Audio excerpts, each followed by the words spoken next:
Welcome, everyone, to another Literalist reaction video. I'm Dave. With me, as always, my good buddy, music lover, John Doe. I warned him this time that I was going to start the video, and you just did the dumbest looking grin.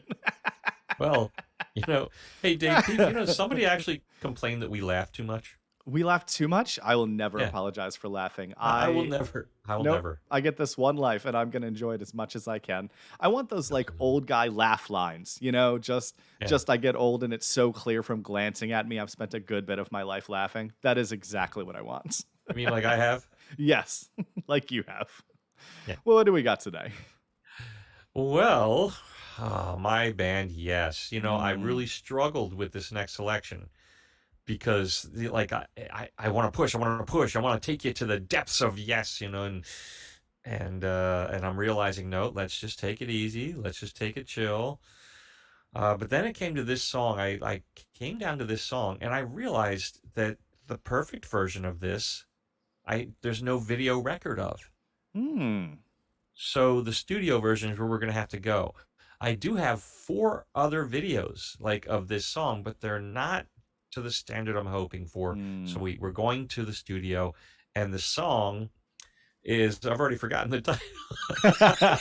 Well, you had me pull up a song called Yes, Long Distance Runaround. Long Distance Runaround, that's it, because I'm confusing myself because, with the yes thing.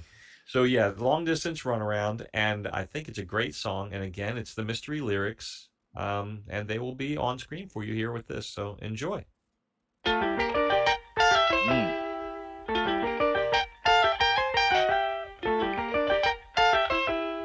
Steve Howe on guitar, Bill Bruford on drums. Here we go.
All right, I got to pause there.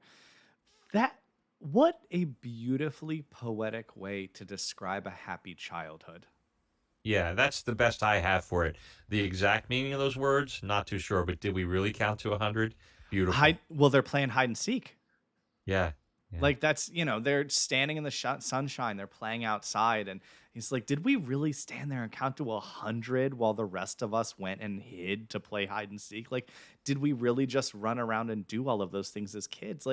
As an adult, it's so easy to kind of think some of that stuff is a little dumb. I mean, childish is the word that officially we'd use, but it was just kids exploring the world and learning about it and having fun with each other.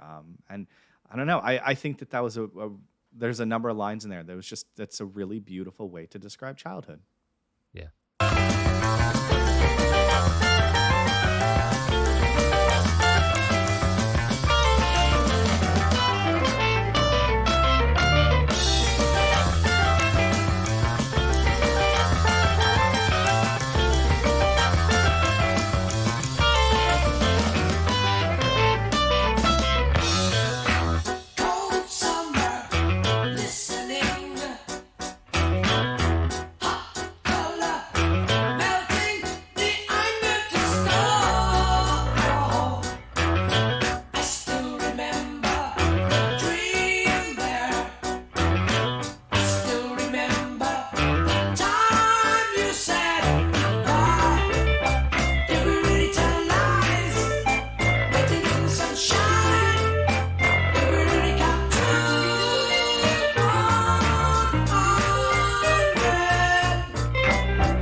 song transitions to an actual different song. It goes from Long Distance Runaround to the fish. Oops. to it And goes. it's gone. How about that? Pause while we find the fish. Oh yeah, you go for it. So I think that yes, he does do a beautiful job of describing a lot of childhood, but there are some lines in there that I'm not 100% sure about. Um, for instance, when he said changing the color of anger, melting the color into stone. For some reason, Melting the anger to stone, sorry, melting the anger right? to stone. But with the color reference and how often he's referencing sunlight. Um, so when I was a kid, I grew up going to church a whole lot. And I remember there was this one church that we went to when I was a kid. I want to say it was in Indiana.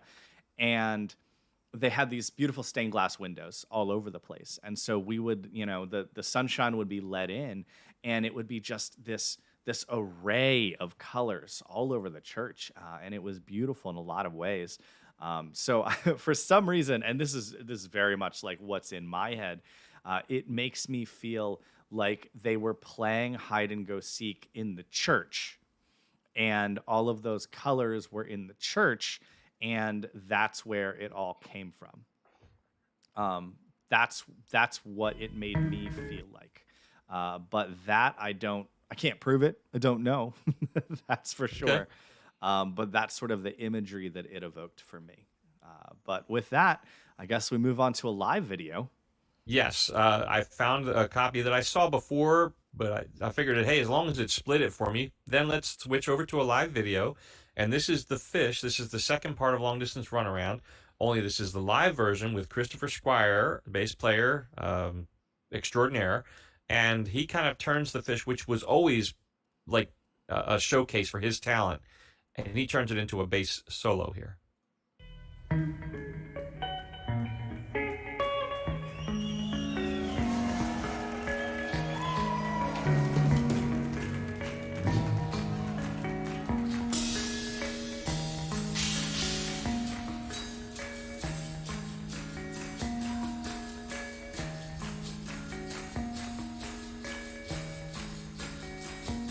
Use of harmonics there. See how he's barely touching the strings? Beautiful. This is filmed in 2004. 2003. Now the bass is mimicking that same lick.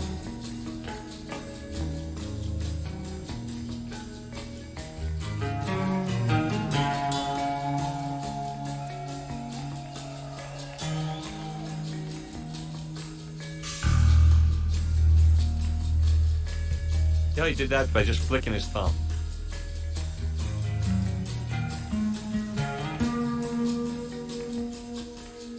Watch the thumb.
Now, how come, and I don't know if you'll know the answer to this, how come sometimes he plays like below, I don't know what that's called. Like there's a metal panel Yeah. where he plays, and sometimes he plays below it and sometimes he plays above it. Gets different tone. Sure. Depends where you play. It depends on which pickup you're playing over. But he plays below that guard sometimes, and he plays above that guard sometimes. Yeah, he gets different tone out of it. Mm, mm. I I don't think I've ever seen such a like slow and soulful bass solo. Okay. Normally, if I see a bass solo, it's in like a funk band or it's in a blues band. And there's a really good band actually that lived near where I used to live in over there on the East Coast, and they their bassist was incredible, but he played a ton. He was very quick with all of his playing, whereas Yeah. this was more a very methodical, slow. Like enjoy every note, give the notes time to breathe, and just enjoy that deep hit of bassy, of soulful vibrato.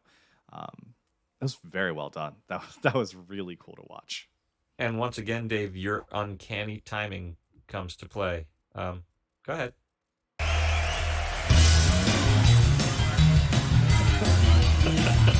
I mean, it seemed like a logical spot.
There's the rhythm section of yes, both those halves.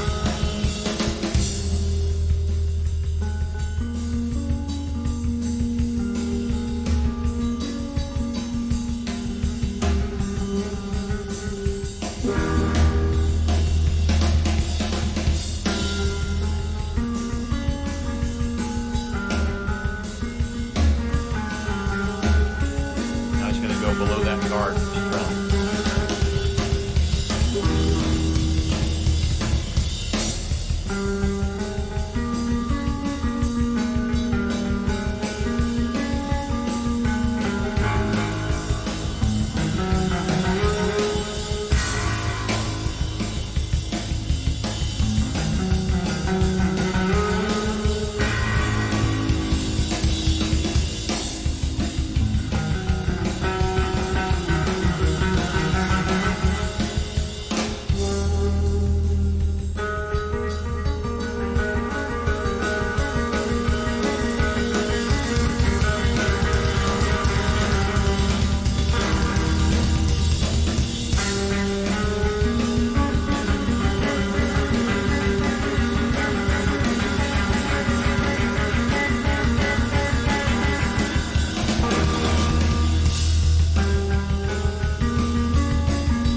There you go.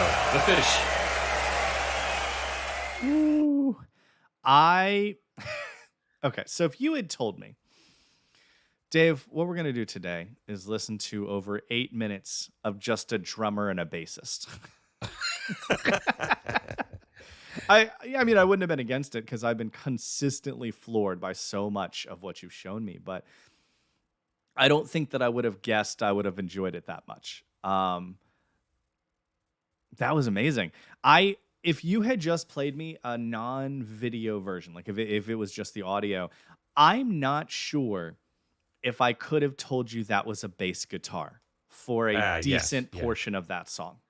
Certainly, he plays so far up the neck, it sounds like an electric guitar with some kind of a muting or some kind of an effect on it. Yeah, and so much of the so many of the different licks that he was playing did not sound like a bass guitar should make those noises. Right. And Right. like, of course they can. Why wouldn't they be able to? I certainly don't know enough about the instrument clearly to know Well, the that, hard but thing, like at times he was strumming chords, and that's tough to do with a bass guitar because the resonance is so strong with those low notes that they start to bump into each other. okay. So you got to be really good, and you got to know when to sustain, when to mute, and all that. It's very tricky. It's certainly not first level like bass stuff. Well, no. But I also wouldn't expect that. I mean, by the time you're traveling with just a band full of excellent musicians, then you should be an excellent musician as well. But rarely do you get to see a song that doesn't just let the bassist shine, but says, "Here's a spotlight. We're all going to go on break." And just they all took an outright break, like just Yeah. outright break. Well, I've said before, yes shows were a minimum of 3 hours, sometimes as much as 4 hours. So yeah, sure enough, everybody needs to take a break. So when the guitar player does his solos, everybody else takes a break.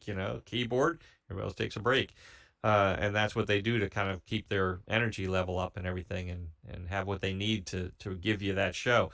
I mean, he's no young guy there, obviously in Mm-mm. 2003, and he's dancing around and hopping and giving the people a show, and he loves it. He just loves Oh, being on stage. very clearly, they all love their craft and are very good at it and love flamboyant outfits. And I am all for a sequin jacket. And it was nice to see that the keyboardist didn't let me down. Yeah, well, you've seen some other video with Rick Wakeman in his younger Hmm. days, and he was wearing the long cape, the long Yep. sequin cape. Yep. In fact, more than sequin, that cape I think is like little mirrors. That's fantastic. I Yeah, but I am pro sequin / mirror capes. That is yeah, the song called "The Fish," and then they don't sing it on this version, but on the studio version, they sing at the end. They sing like this. It goes, "Schindleria Praematurus" or something like that, which is Latin for the fish. Latin. Yeah. Yeah, All right. Your and version was that's the bass stunning, player's John. nickname. His nickname is the Fish Oh, that makes a lot of sense then. Yeah, because why would you not? he takes long showers. They call him the Fish. Is that really why? Is that? That's really why. I thought that was a joke. No, that's really why. He takes long showers. They call him the Fish. I thought I was waiting for some reference, like because he's a savant with the scales or just Nope, anything. nope. It's much simpler than that. All right. Well, I gotta say, I mean, at the end of the day, I'd jam to it. I would jam to it. If it came on, I wouldn't turn it off. Well, you gotta put the whole Fragile album up on your playlist, I think, because we've near hit the majority of the songs on it. Really? So yeah, I think we've definitely got to put Fragile, the whole album, in your daily, add it to your playlist thing, and you'll come upon these songs that you've been hearing, and you'll dig it, man.